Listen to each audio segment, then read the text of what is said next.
कुरिन्थियों के नाम पौलुस रसूल का पहला खत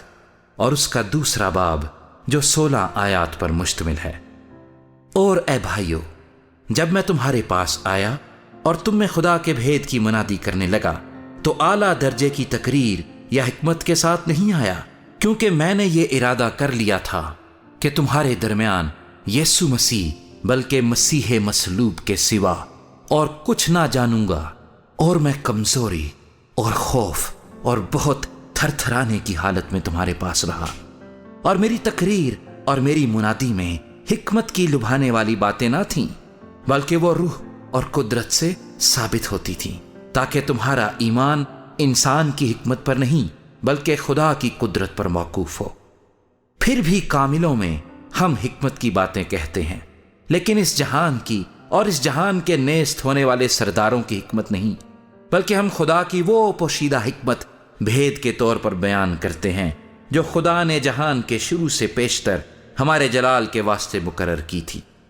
जिसे इस जहान के सरदारों में से किसी ने ना समझा, क्योंकि अगर समझते तो जलाल के खुदावंद को मसलूब ना करते,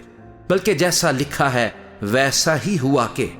जो चीजें ना आंखों ने देखी, ना कानों ने सुनी, ना आदमी के दिल में आई, वो सब खुदा ने अपने मोहब्बत रखने वालों के लिए तैयार कर दी।